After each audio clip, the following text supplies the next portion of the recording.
Há um fato que, para o bem ou para o mal, é o mais importante na vida pública europeia da hora presente. Este fato é o advento das massas ao pleno poderio social. Como as massas, por definição, não devem nem podem dirigir sua própria existência, e menos ainda reger a sociedade, quer dizer-se que a Europa sofre agora a mais grave crise que povos, nações, culturas podem padecer. Esta crise sobreveio mais de uma vez na história. Sua fisionomia e suas consequências são conhecidas. Também se conhece seu nome. Chama-se a Revolta das Massas. Para a inteligência do formidável fato, convém evitar dar desde já as palavras revolta, massas, poderio social, etc., um significado exclusiva ou primariamente político. A vida pública não é só política, mas, ao mesmo tempo e até antes, intelectual, moral, econômica, religiosa.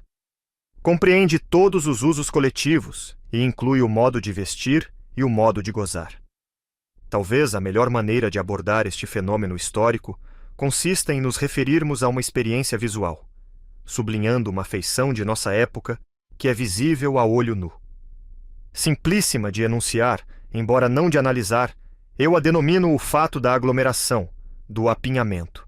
As cidades estão repletas de gente, as casas repletas de inquilinos, os hotéis repletos de hóspedes, os trens repletos de viajantes, os cafés repletos de consumidores, os passeios repletos de transeuntes, as salas dos médicos famosos repletas de enfermos, os espetáculos, a não ser que muito extemporâneos, repletos de espectadores, as praias repletas de banhistas.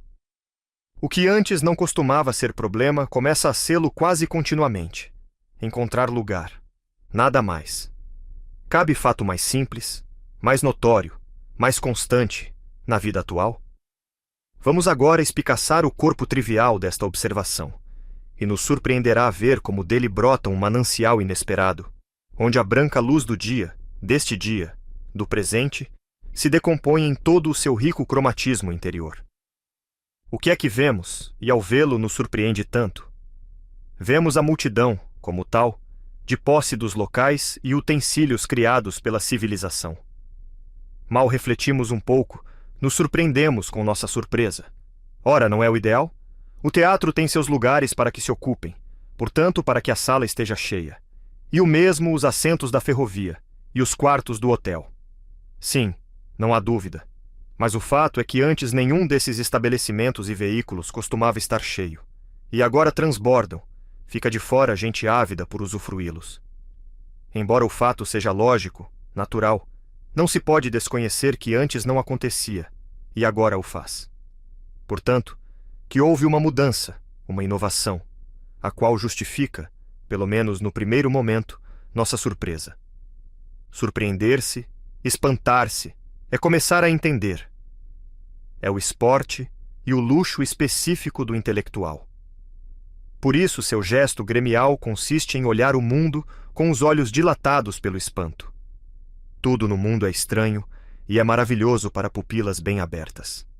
Isto, maravilhar-se, é a delícia vedada ao jogador de futebol, e que, em troca, leva o intelectual pelo mundo em perpétua embriaguez de visionário.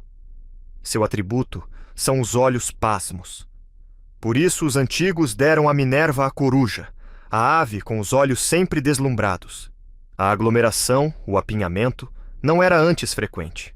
Por que o é agora? Os componentes dessas multidões não surgiram do nada. Aproximadamente, o mesmo número de pessoas existia há 15 anos. Depois da guerra, pareceria natural que esse número fosse menor. Aqui topamos, no entanto, com a primeira nota importante. Os indivíduos que integram essas multidões preexistiam, mas não como multidão.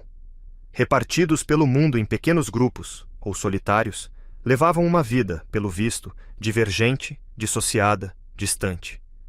Cada qual, indivíduo ou pequeno grupo, ocupava um lugar, talvez o seu, no campo, na aldeia, na vila, no bairro da grande cidade. Agora, de repente, aparecem sob a espécie da aglomeração, e nossos olhos veem por toda parte multidões. Por toda parte? Não. Precisamente nos lugares melhores, criação relativamente refinada da cultura humana, reservados antes a grupos menores, em suma, a minorias. A multidão, de repente, tornou-se visível, instalou-se nos lugares preferenciais da sociedade. Antes, se existia, passava inadvertida, ocupava o fundo do palco social. Agora avançou para as primeiras filas. É ela o personagem principal. Já não há protagonistas, só há coro. O conceito de multidão é quantitativo e visual. Traduzamo-lo sem alterá-lo para a terminologia sociológica. Então encontramos a ideia de massa social. A sociedade é sempre uma unidade dinâmica de dois fatores, minorias e massas. As minorias são indivíduos ou grupos de indivíduos especialmente qualificados. A massa é o conjunto de pessoas não especialmente qualificadas. Não se entenda, pois, por massas, só nem principalmente as massas operárias. Massa é o homem médio. Deste modo se converte o que era meramente quantidade, a multidão, numa determinação qualitativa. É a qualidade comum, é o indiferenciado social, é o homem enquanto não se diferencia de outros homens, mas repete em si um tipo genérico. O que ganhamos com esta conversão da quantidade para a qualidade? Muito simples. Por meio desta compreendemos a gênese daquela. É evidente, até comezinho, que a formação normal de uma multidão implica a coincidência de desejos, de ideias, de modo de ser nos indivíduos que a integram. Dir-se-á que é o que acontece com todo o grupo social, por mais seleto que pretenda ser.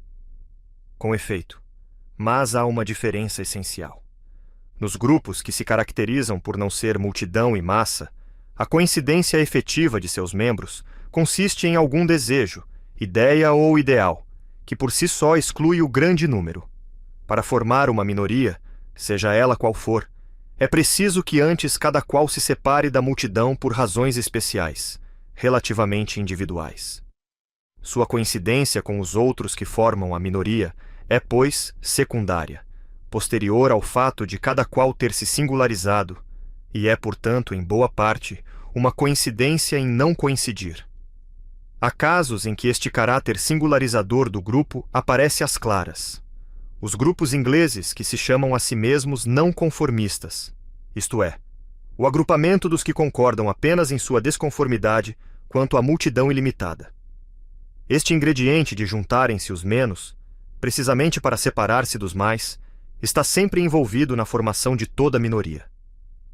Falando do reduzido público que escutava um músico refinado, diz graciosamente Mallarmé que aquele público sublinhava com a presença de sua escassez a ausência multitudinária.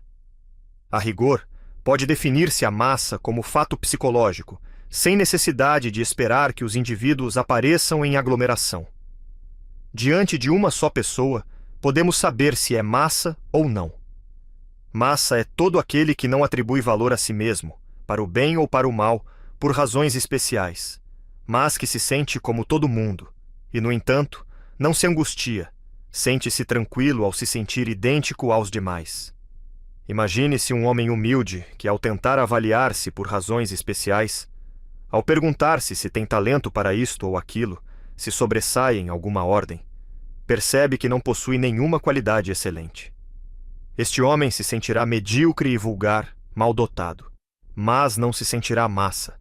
Quando se fala de minorias seletas, a habitual velhacaria costuma tergiversar o sentido desta expressão, fingindo ignorar que o homem seleto não é o petulante que se crê superior aos demais, mas aquele que exige mais de si que os demais, mesmo que não consiga cumprir em sua pessoa essas exigências superiores.